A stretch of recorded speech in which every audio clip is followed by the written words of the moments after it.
صلاح الدین ایوبی کو مصر سے نکلے ہوئے 1 سال سے زیادہ عرصہ گزر چکا تھا اور اس دوران ان کی والدہ محترمہ کا انتقال ہو چکا تھا اور وہ محاذ جنگ پر الجھا ہوا تھا۔ اسی دوران صلاح الدین ایوبی کو پہلے بیٹے کی پیدائش کی خبر بھی مل چکی تھی اور اس نے سلطان نور الدین محمود زنگی کی نسبت سے اپنے بیٹے کا نام بھی نور الدین رکھا تھا۔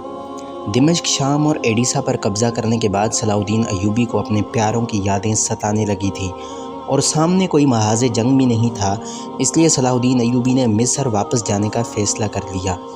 پھر جب وہ اپنے لشکر کے ہمراہ ایک فاتح کی حیثیت سے واپس جا رہا تھا تو تمام مقبوضہ علاقوں کے باشندے اسے رخصت کرنے کے لیے اپنے گھروں سے نکل کر شاہراہوں پر جمع ہو گئے اور رو رو کر التجائیں کر رہے تھے،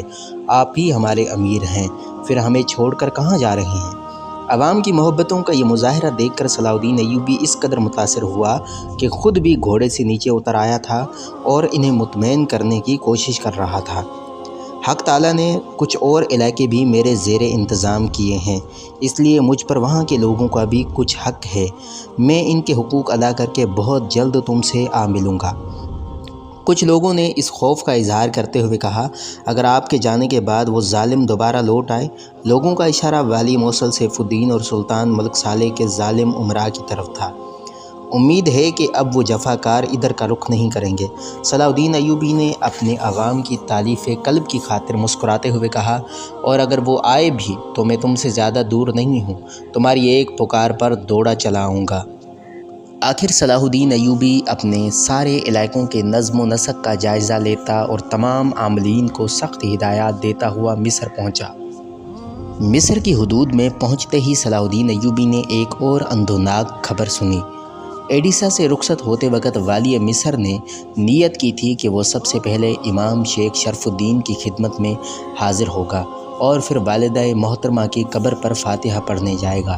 مگر اس کی ایک خواہش ناآسودہ رہ گئی، کیونکہ شیخ امام شرف الدین 15 دن پہلے انتقال کر گئے تھے۔ یہ جان گداز خبر سن کر صلاح الدین ایوبی کو سختہ سا ہو گیا، یہاں تک کہ جب یہ کیفیت زائل ہوئی تو والی مصر کی آنکھوں سے آنسو بہنے لگے۔ صلاح الدین ایوبی کو شیخ امام شرف الدین کے وصال کا اتنا ہی صدمہ ہوا تھا جتنا کہ اپنی والدہ محترمہ کی وفات کا، مگر ایک اعتبار سے والی مصر کو شیخ امام شرف الدین کے انتقال کا غم زیادہ تھا، کیونکہ والدہ محترمہ کی موت اس کے ذاتی نقصان میں شمار ہوتی تھی، مگر شیخ امام شرف الدین کا دنیا سے رخصت ہونا پوری ملت اسلامیہ کے لیے ایک عظیم نقصان تھا۔ امام اپنے وقت کے بہت بڑے عالم ہی نہیں تھے، نہایت عابد و زاہد اور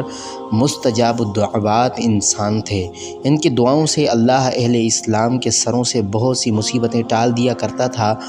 پھر جب صلاح الدین ایوبی نے مصر کے کچھ علماء اور امام کے خدمت گاروں سے ان کی بیماری کے بارے میں پوچھا تو والی مصر کو بتایا گیا،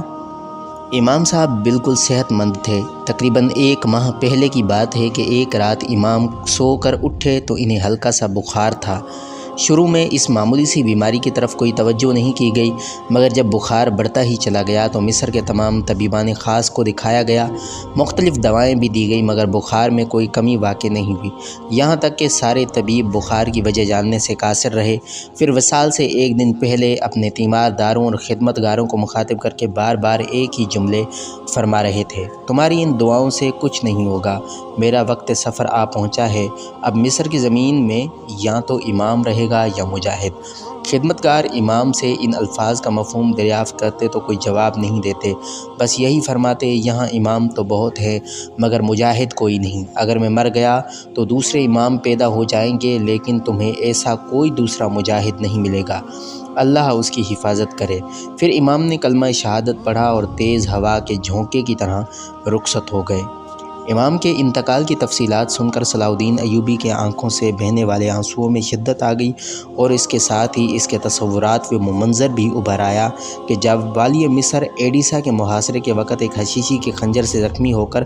اپنے خیمے میں بے ہوش پڑا تھا اور امام شیخ شرف الدین خواب کی حالت میں اس کے قریب آئے تھے اور نہایت پرسوز لہجے میں اس کی صحت یابی کے لیے دعا فرمائی تھی۔